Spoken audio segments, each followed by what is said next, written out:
Welcome to She Sells Radio and welcome to day 20 of the Finish Strong Challenge. You are so close to halfway there, my friend. If you've been doing this the whole time, how are you doing? How is it going for you? I want to know. If you are brand new to this and you're like, I don't know what she's talking about. Hey, all good. You're going to get some really supportive coaching today anyway, regardless of whether or not you're doing the challenge. But if you are listening in real time, we are actively doing a challenge to help you wrap up 2022 strong. You can go to elysearcher.com/challenge to get registered for free and be entered to win some really cool prizes and all sorts of goodies for me and the team. So today is all about creating your next level morning routine. Now, I don't think I need to sell you on the importance of a morning routine. I'm guessing if you're in this community, you already know it. So I'm going to kind of skip past that point.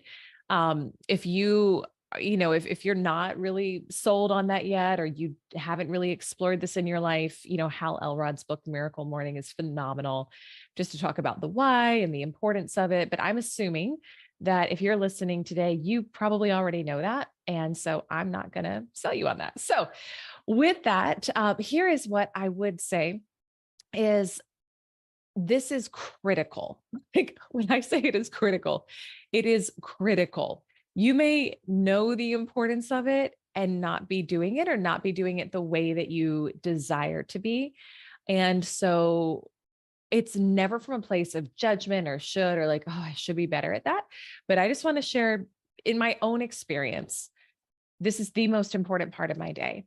And it is literally like, you have to fill your cup. You have to take care of you before you can take care of anybody else.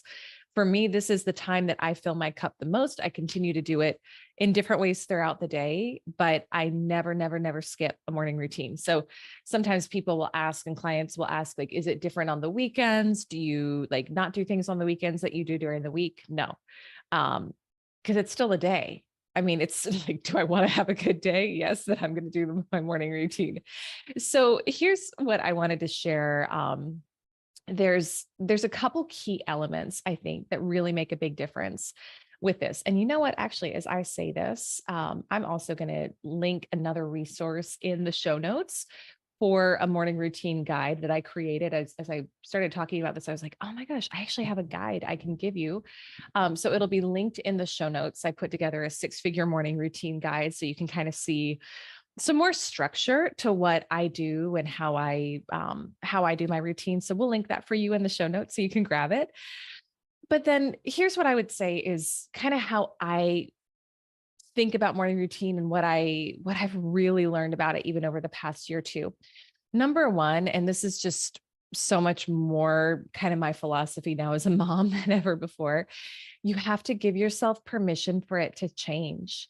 So it's just like with anything, right? What gets you to one level isn't going to get you to another level. And there's different seasons of life as well. So there are certain elements that for me always happen. And then there are also certain elements that I play around with depending on the season of life and depending on what I need most at the time. So for me, like, you have to know what your non-negotiables are. Again, I'm just sharing my perspective on this. You get to do you and find what works best for you. Know what your non-negotiables are that make you feel amazing and set you up for success in the day, and give yourself permission for that to shift and adjust as you go. So for me, my non-negotiables every day are meditation, have to, or else my brain just feels crazy. What else? Visualization, reading/studying, exercise. I have to move my body, journaling.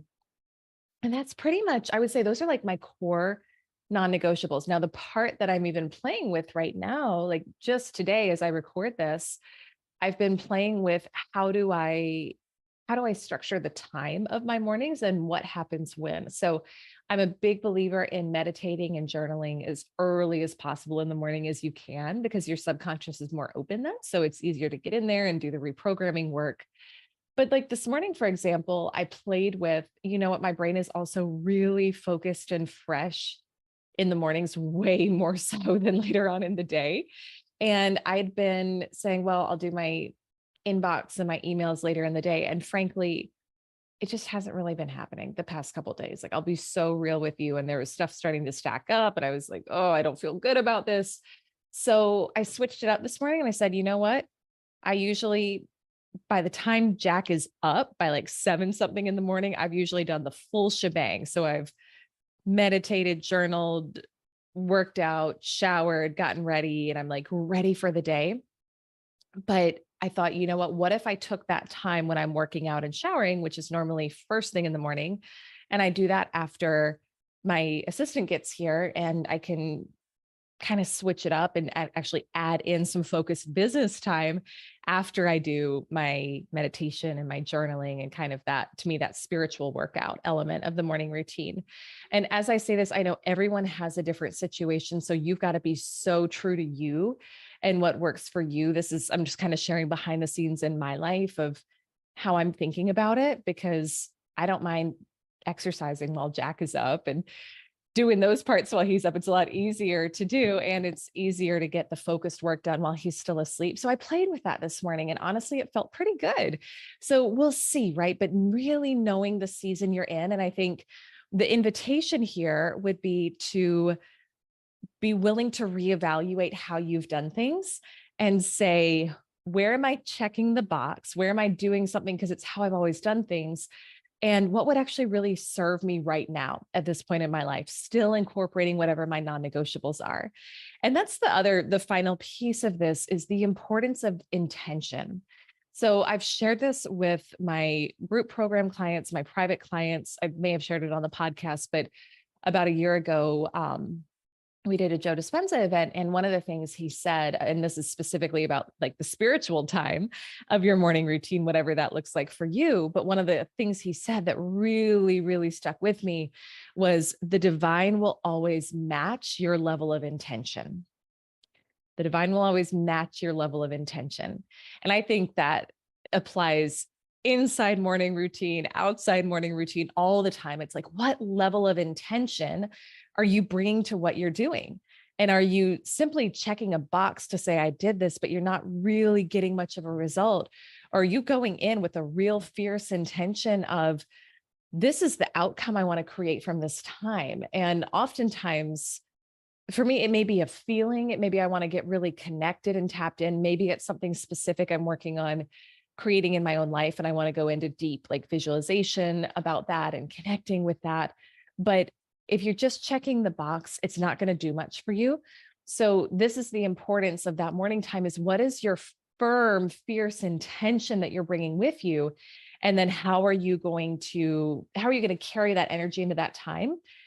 And what do you need to protect or safeguard in your life so you can? So are you trying to do your morning meditation, your journaling with like kids running around you screaming? And again, I know like different seasons of life, right? And I think something is better than nothing, but I would also really look at, how can I treat this as the most important time of my day? Because this is my time to connect with me, to connect. If you're spiritual, it's your time to connect with your higher power and to really anchor your day in the most powerful energy possible.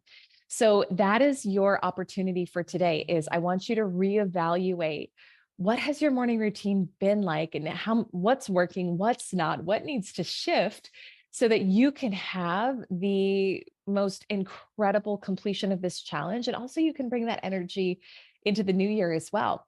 So ElyseArcher.com/challenge. If you're not yet registered, again, go get registered. You'll get a weekly workbook. So in your workbook today, you can go in and journal on that morning routine and what's going to shift. What are you going to maybe take from what I shared today? And what are you most excited about to implement? And then to be entered into our prize drawings, you're going to take your graphic that shows that you completed today's challenge, share it on social, tag me, I'm at Elyse Archer, and do the hashtag She Sells Challenge, and we will make sure that you get entered to win one of our prize drawings. So can't wait to hear what you think. And I am so excited just for you to go in and elevate this morning routine. It really does make a big difference. I'll see you tomorrow for day 21 of